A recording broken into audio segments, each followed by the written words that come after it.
আসলে আপনাদেরকে একটা মজার বিষয় দেখাই, সেটা হলো যে ৩০০ ফিট পূর্বাচল নামে যে ব্রিজটি পরিচিত, আর সেই ব্রিজটির মধ্যে আজকে দেখলাম যে এখানে ৩৬ জুলাই নামে পরিচিত। আসলে এটা তারা নামটা কেন দিয়েছে সে আসলে আমি নিজেও জানি না। তারপরে এখানে যেহেতু এটা পূর্বাচল ৩০০ ফিট নামে পরিচিত, তো সেই হিসাবে এটা পূর্বাচল নামে পরিচিত থাকা উচিত ছিল, কিন্তু এখানে জুলাই ৩৬ জুলাই এক্সপ্রেস এটা আসলে এটা নামে কেউ হয়তো বা মানুষের চিনবে না, তারপরে এখানে দেওয়াটা উচিত হয় নাই। তো আসছিলাম পূর্বাচল ৩০০ ফিট দেখার জন্য, আর যে অবস্থা। অলরেডি আমরা আরেকটি স্থান আসছি আপনাদের দেখানোর জন্য।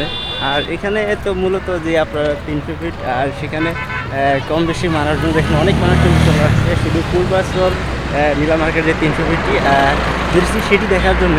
আর আমি এখন বর্তমানে এই যে দাঁড়িয়ে আছি ৩০০ ফিট যে নীলা মার্কেটের পাশাপাশি 300 ফিট, আর সেটাই আপনাদের দেখাচ্ছে ঘুরে ঘুরে চতুর্পাশটা। আর দেখেন এখানে কিন্তু পর্যাপ্ত পরিমাণ মানুষ কিন্তু এখানে চলে আসছে শুধু জাস্ট আপনার এখানে দেখার জন্য। আসলে বিকালবেলা মানুষের আড্ডাটা অনেকটাই বেশি, সেটা হয়তো আপনারা পরিস্থিতি আশেপাশে দেখলে হয়তো বুঝতে পারছেন যে মানুষের কিন্তু উপস্থিতি অনেকটাই বেশি ৩০০ ফিট নীলা মার্কেটের ভিতরে। আর এই বিডিজি আসলে এটা অনেকটাই জনপ্রিয়, মানুষ কম বেশি কিন্তু অনেক মানুষ আসছে শুধু বিকালবেলা এখানে দেখে মানুষজন কিন্তু বিকালবেলা পর্যাপ্ত এখানে শুধু দেখার জন্য আসছে। আর সেটি আপনারা দেখানোর চেষ্টা করবো।